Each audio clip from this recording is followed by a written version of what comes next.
Thelonious Monk Fisto, our hero from the last video, has arrived in the Shadowcursed lands at last, where he'll use his superhuman reflexes to avoid deadly attacks, his storied past to blow away the locals, and his dog to rescue an immortal demigod. But before we get into all that, if you haven't already, make sure to like and subscribe and check out the Act 1 video here first. Our journey continues in the Shadowcursed lands, and as our hero enters, we're immediately afflicted by the titular Shadow Curse itself. To stave it off, we need to ensure we keep a light source on us until we find a more permanent way to deal with it, so goodbye Falara Louv and hello Torch.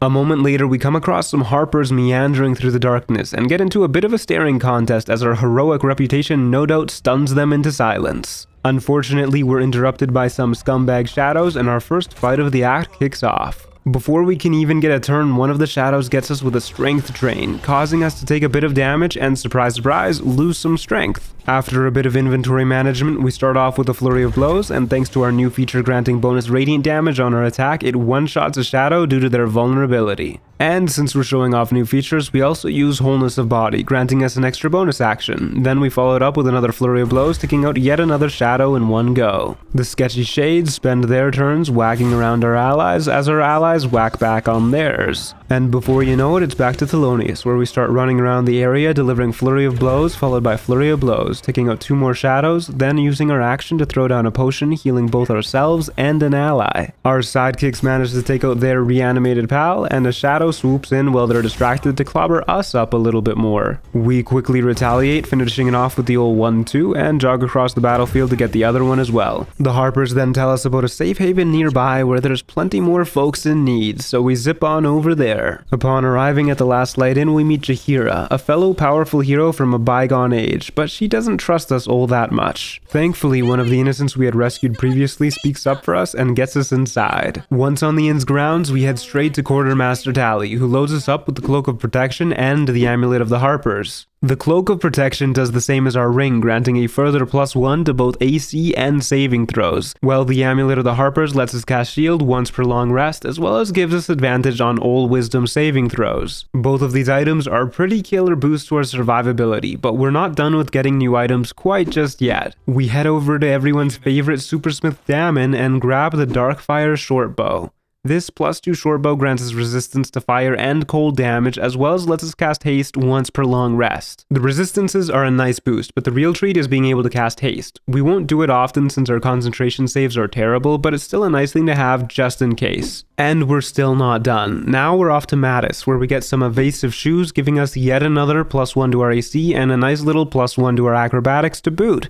Pun intended. Of course, this does mean farewell to our boots of speed, but at this point we're plenty fast as is and have tons of other uses for our bonus actions. Now that we've gotten all our items in order, we set about saving all the people here, since while they may have many heroes amongst their ranks, they're in need of a superhero. So we talk to Jaheira and learn the supervillain in charge of everything wrong here is Ketheric Thorm, who's hanging out at Moonrise Towers. She also tells us to go talk to Isabel upstairs, who can bless us, but we'll save that for later since our villain senses start to tingle whenever we head up the stairs. On our way out of town, we meet up with some more Harpers who let us know they've got an ambush set up on some cruel cultist convoy that's got a way of resisting the curse, and they want us to join. Thelonious never scoffs at a chance to take out villainy, so we follow them, get in position, and signal our allies to attack. The fight starts, and unfortunately the Drider goes first, and oh my god. Well, surely that won't set a precedent for the rest of the fight, right?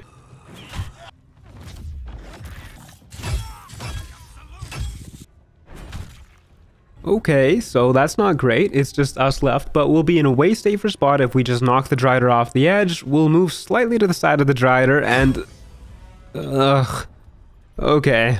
Attempt 2, here we come. Before our second go around, we prep by drinking a Bloodlust elixir just to be sure. The fight starts much the same way as attempt 1, with another instant crit taking out one of our pals. But on our turn, we run down, and with a flurry of blows as well as a good old stab, we take out one of the henchmen, and get a good couple of swings on another one on our way back up to the building. Our plan to eventually pivot up to the roof gets blown when one of the goons yeets a bomb at an ally, breaking both ladders. Our allies wail on the baddies a bit and get wailed on quite a bit more in turn. When it's back to us, progress, we try and take out another one of the little guys to trigger our elixir, but a crit miss causes us to pivot our turn and jump up onto the roof to heroically wait out till the next round. Unfortunately, our allies didn't think to do the same, and they start getting a wee bit cooked, as well as slashed to bits for that matter. A round or two goes by without much interesting happening, just a bit of back and forth between us and the enemies. Spider-Man hops onto the roof to start swinging away at us, and now we're in the end game. We use a stunning strike to take the fellow out of the fight for one more round, and follow it up with a flurry of blows to try and shove him off the roof, which unfortunately misses. The Wicked Wizard summons a cloud of daggers on our last remaining pal before just running into it himself, which is an interesting strategy, I'll give him that. Thanks to his health being lowered, we get to finish off the foolish foe on our turn with a couple good stabs and a solid thwack. With the extra action we get from our elixir, we cast haste on ourselves, which gives us yet another action to hamstring shot the Drider in an attempt to slow it down, which fails, as well as stunning strike it, which also fails, so we settle for just running to the far side of the roof.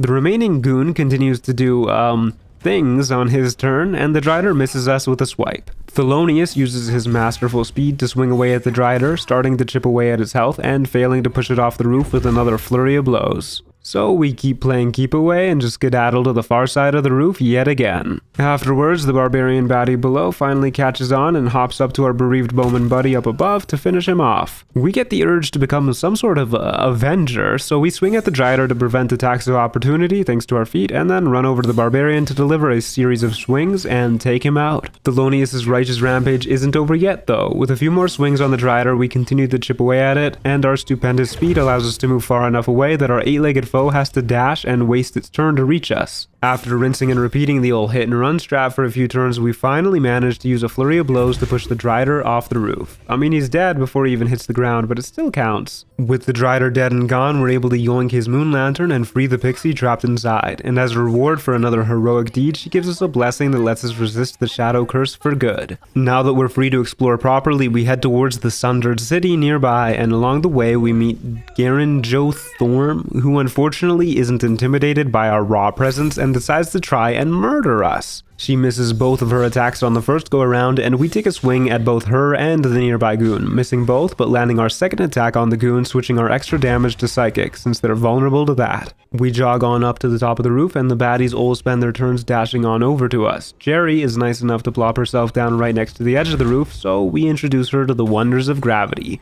which doesn't stop her from doing some good bad guy smack talking. Since we've got Falara Louv back, we use its streak ability to start dealing extra damage and shimmy away, so the hench skulls gotta dash to keep up with us. From here, it's just a matter of taking out all the visages one by one with the old hit and run combo. With each one that falls, Jaren Goth has her max HP reduced by 100 as well.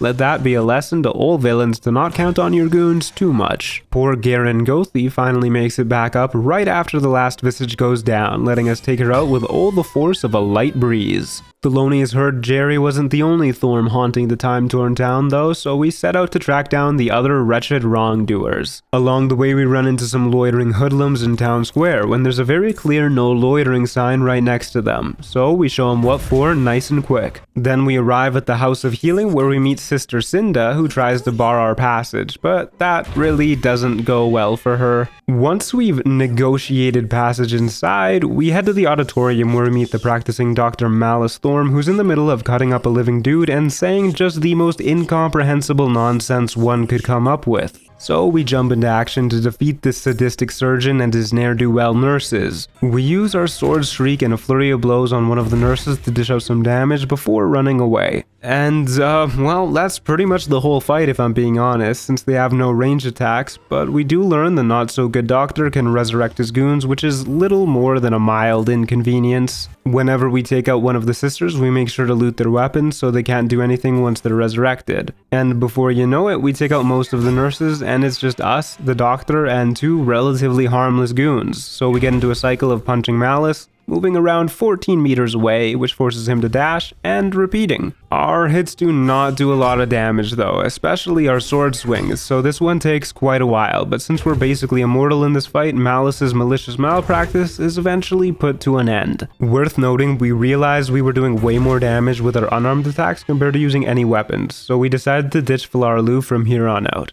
You served us well, old friend. Thelonious' extinction of the Thorm family line is put on hold for a moment as he goes to the local tavern to grab a drink and relax, but who should be behind the bar but Thizabald Thorm? We managed to stomach his vile brew without dying, but unfortunately he isn't quite entertained by our past exploits and instead decides to get involved in one of our present exploits. Now, there's a bit of a problem with this fight. Thizabald has complete immunity to all physical damage unless you let him vomit on you 3 times, which deals an absurd amount of damage and only gets rid of the immunity for a couple turns. Pair that with an immense health pool to match his stature and we're in a bit of a pickle. This fight will be hard enough just dealing with Thizabald, so we decide to focus on taking out the bar's patrons who have sided with him first. On our next turn, we whack the big man himself, and since we deal radiant damage, that imbues his belly with a flaming brew for some reason, which is honestly a pretty good thing thanks to our resistance. Then we continue our onslaught of the goons, all while playing keep away from the bartender. This goes on for a while and a half, but we take out all his henchmen without getting hit a single time.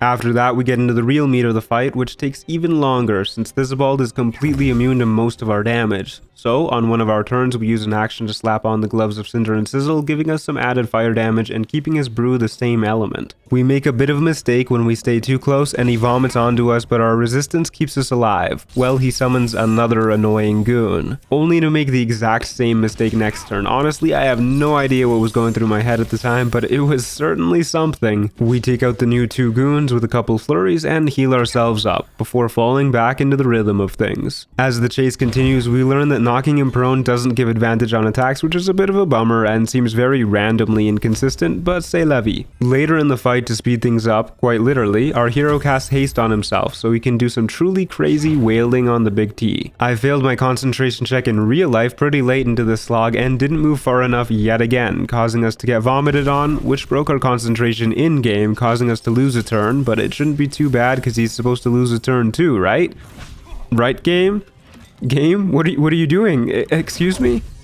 Okay, well, we're alive. Since we survived, we just punch the bloated barbarous bartender, heal up using a potion, and get to safety where we start up our cycle all over again. But I promise we learned our lesson, and the rest of the fight goes smooth, and we take out the last of the Thorm mini-bosses just a few rounds later. And it only took us 35 rounds? Oh god. Well, I guess there's one more optional fight involving a Thorm. Time to finally have that long-awaited chat with Isabel. We head up to her room with an open and vulnerable balcony where she gives us a blessing that allows us to resist necrotic damage for the rest of the act. And, oh hi Marcus. The fight starts, and before Isabel even gets a turn, she's paralyzed and soon after taken out with a crit.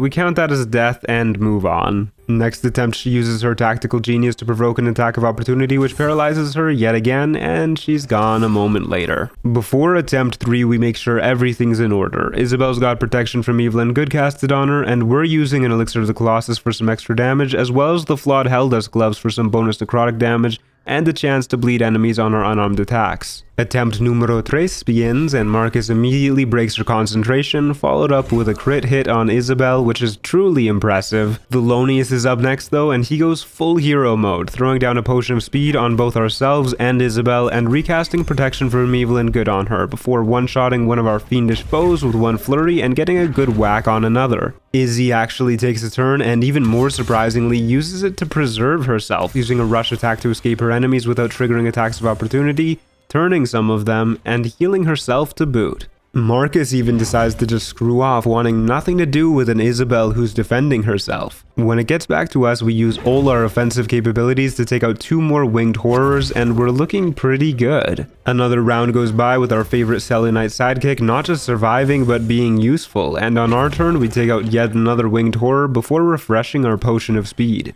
With the bad guys fully focused on taking out the more unimportant people in this inn, we're pretty well set. We stunning strike Marcus next round as well as take out 1 more winged horror with our bow. And all we need is 1 more round after that to finish off both Marcus and the last remaining winged assailant. 3rd time's the charm indeed. Now that the town and inn are a bit more cleaned up, we head to go meet Papa Thorm himself, who's currently lounging big supervillain style while listening to a report. Things get pretty heated, and I guess they didn't know he was immortal. That's on them. Should have done their research. We head upstairs after Ketheric storms off to his private patio to go sulk, and we go chat with Zarel, his right-hand lady, who lets us know about another villain named Balthazar who could use some help in the Thorm Mausoleum nearby looking for a relic called the Night Song. So we zoom to the mausoleum where we run into the devil himself, yet again, who continues to be blatantly villainous with his rhymes and casual conversation. He warns us of a devilish threat that lurks in the mausoleum, and we continue on. Once inside, we solve a puzzle totally on the first try, ignore the darkness on the ground that was always there, by just pressing a few buttons. The puzzle leads us into a hidden Shar gauntlet underground where we find another puzzle, and this one is as easy as approaching from the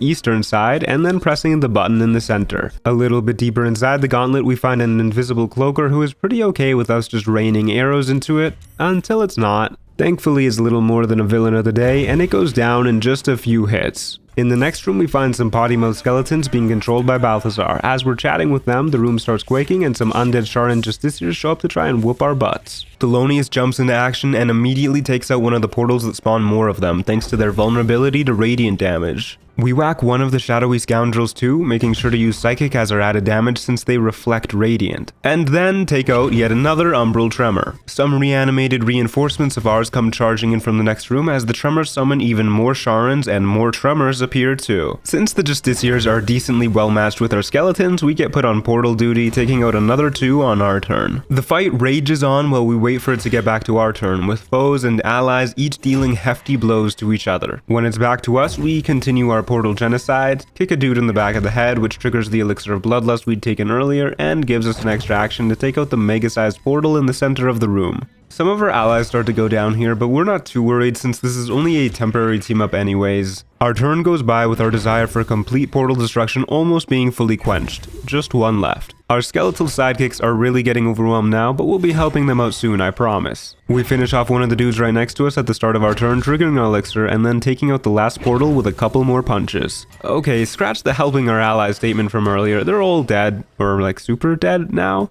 Just us and 6 enemies left. One of them gets taken out with a flurry of blows, and another one goes down on our same turn to 4 good punches to the throat. They actually do have some ranged capabilities, so we can only outrun them so much, but since if push comes to shove we can deflect their attacks, we just focus on taking out some more of the melee guys for now. Before running away, naturally. Sure enough, push comes to shove on their next barrage, but we deflect it and take 0 damage, followed up by punching the poor fool sprinting around trying to keep up with us. Rinse and repeat for a few turns and we manage to take out the melee guy, and shortly after the 2 crossbowmen as well. During the fight, we hit level 7, which is a bit of a mixed bag. We get evasion and stillness of mind. Evasion is a fantastic passive ability that makes it so whenever we're affected by something that has us do a dexterity save, we take 0 damage on a success instead of half, and even if we fail, we still only take half damage. On the other hand, stillness of mind makes it so whenever we're frightened or charmed, we automatically use our action to remove the condition, and this passive is not toggleable, which means a lot of the time this ability is an active detriment that causes us to lose our action when we would much rather just be frightened. I'm begging you, Larian, please change this. It is wild that we have been arguably weakened by a new class feature. Regardless, we continue our heroic journey and meet Balthazar. Call me crazy, but those villain senses are tingling away. He asks us to scout the rest of the gauntlet out for him and take care of any other resistance we might come across. We agree for now and ask him for a little bit of help in the process.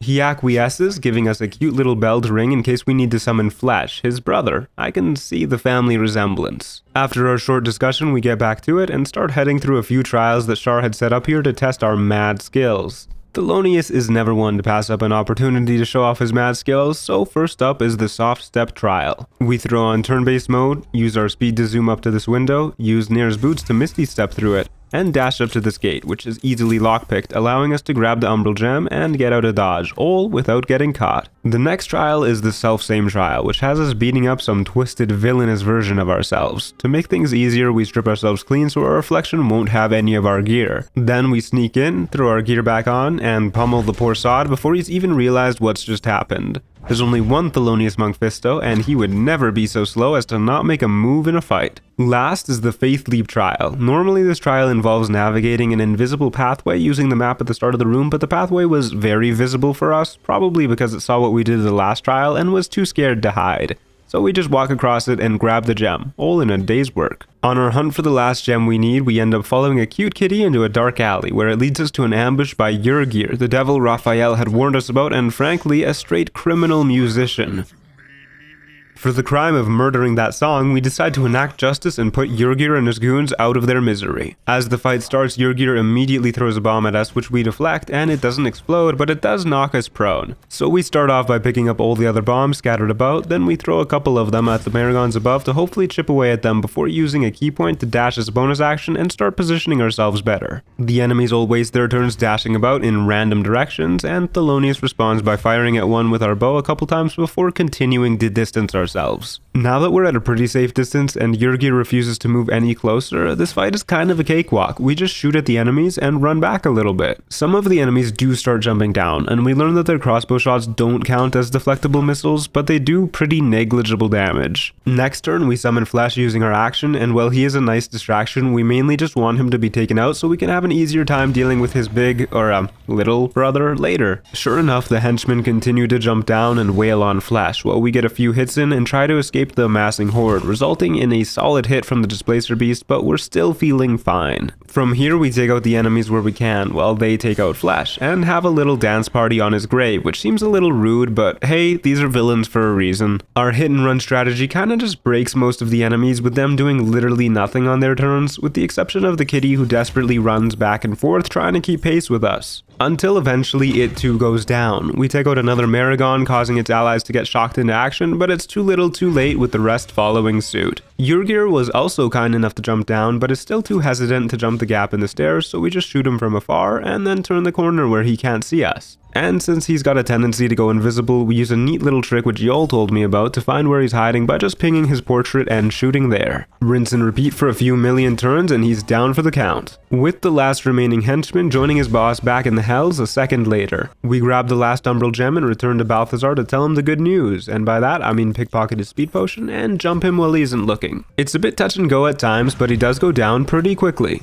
Before we reveal our betrayal to the rest of Moonrise, we head into their dungeons to at least free the prisoners that they've captured. First, we gotta take out the two scrying eyes that patrol the area, so we wait for them to get together, slam on turn-based mode, and used Shatter from the funny amulet we got in Act 1 to blow them both up without anyone seeing. Then we start isolating the guards and taking them out one by one. They try and arrest us every time, which I find pretty comical given that we're actively trying to murder them, and when we go after the warden, she manages to alert a scrying eye that we missed, but it's nothing a couple bombs can't fix, before we get her too. With the guards taken out, it's as easy as equipping Wulbren's hammer, which deals extra damage to objects, and smashing down the walls of the prison, then hopping on the conveniently placed boat back to the last light in. Once back in safety, we learn that Wulbren is the worst and I hate him and I just want Barkus to be happy and I'm gonna beat him up and pardon me. We get a reward from Barkus in the form of a bomb called the Brilliant Retort, which is a surprise tool that will help us later. Now that the prisoners are free, we head back to the gauntlet and use our hard-won gems to pop open the final door and head towards the Night Song. We plunge into the watery portal and awaken in the Night Song's prison, a place that would make even Tai Lung blush if he had to break out of it.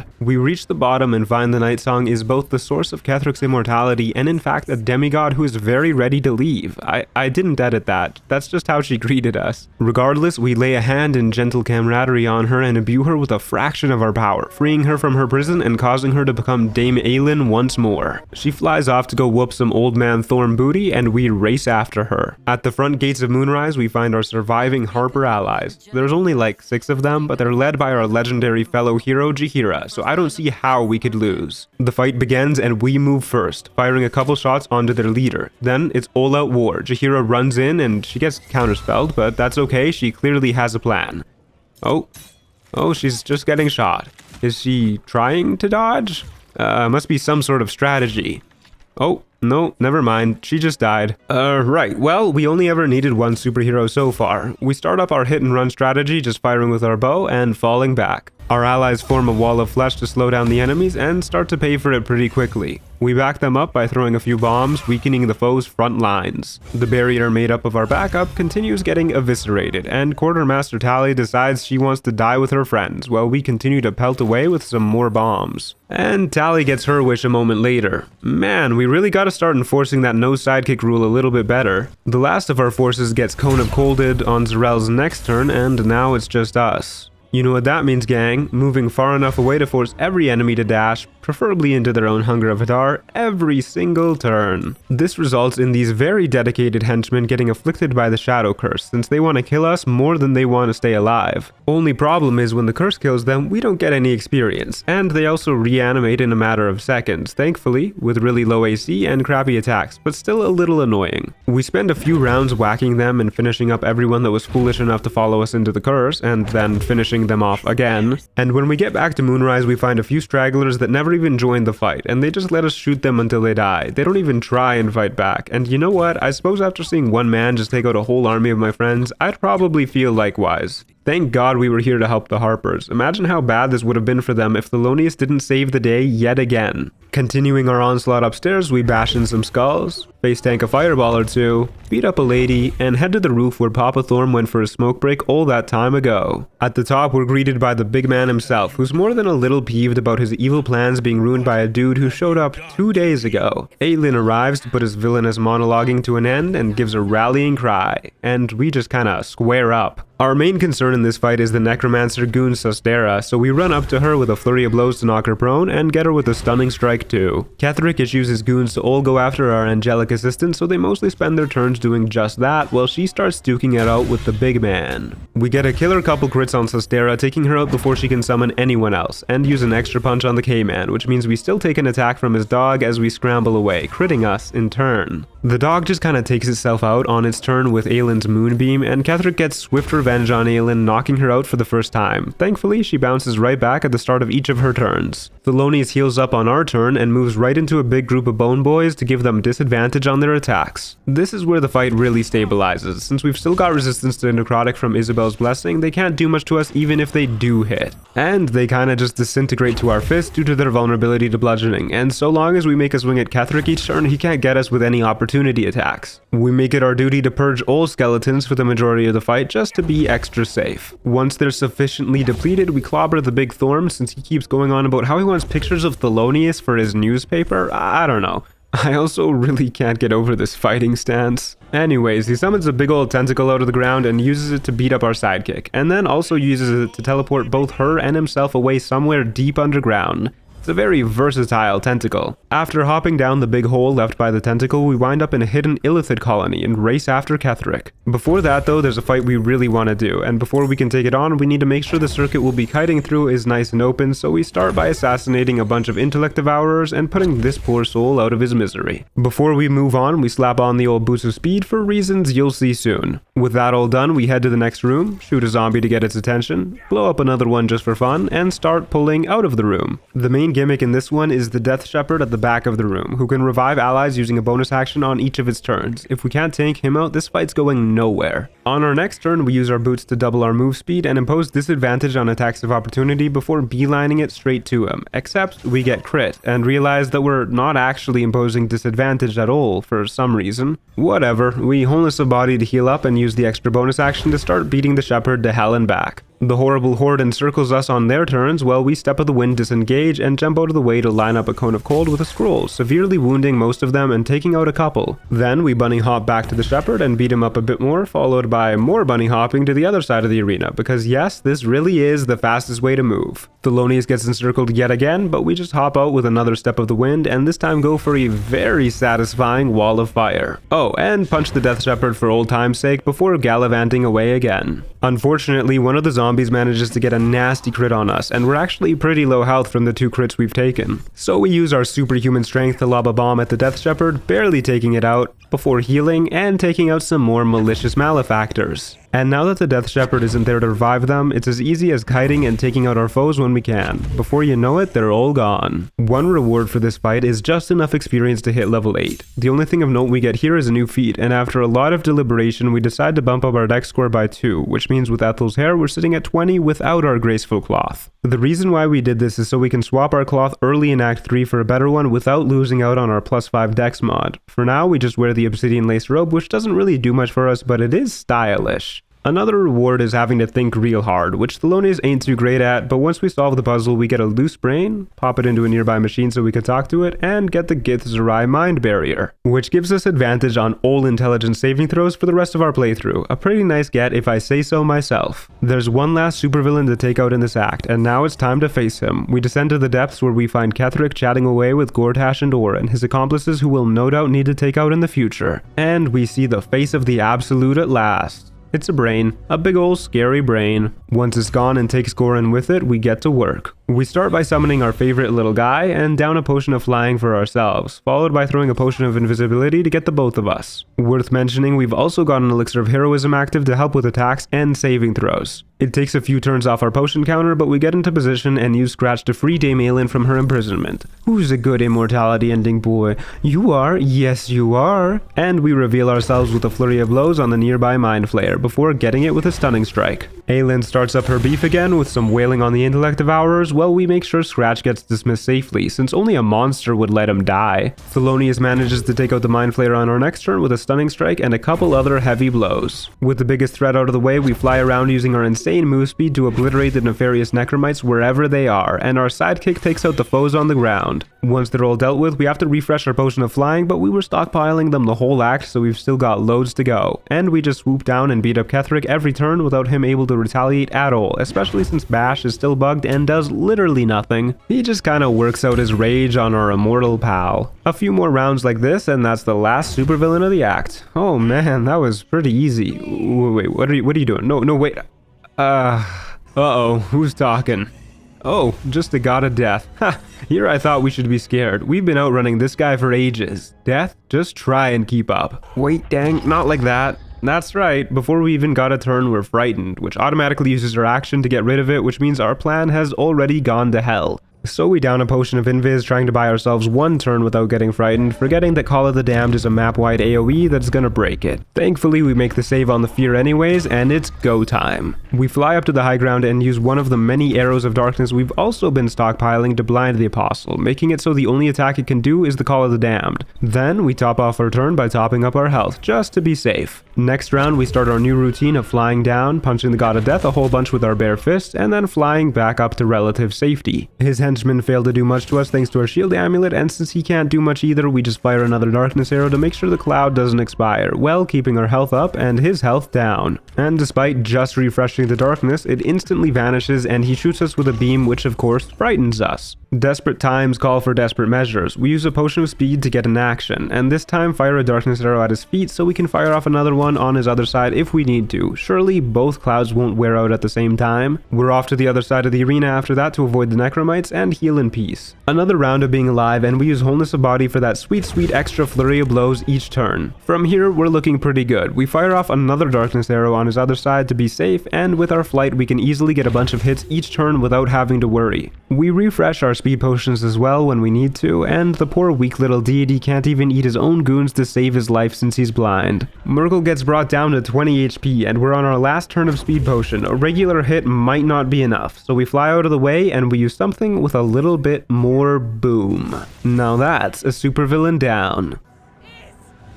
Hey, that's my kill. And my line, for that matter. We grab this cool little rock as a reward. Thelonious gets the respect he deserves from our dream visitor. The Celesbians, that's celestial lesbians, have a touching reunion. We get into a conversation that is way above Thelonious' mental capacities, and we head at last to the road to Baldur's Gate, where a whole city in need of saving awaits. Thank you for watching. I hope you enjoyed this leg of the journey. Here's the stats for this act. Thank you for everyone who tuned into the live streams as well, and look forward to the Act 3 ones in the coming weeks. I'm amazed by how well this act went, and I'm very stoked to see how we do in the next one. Thank you all as well for making this a dream come true with all these videos, and a special thanks to our Storyteller tier members here on YouTube, Bunny Warren and Player5. With that, have a good day.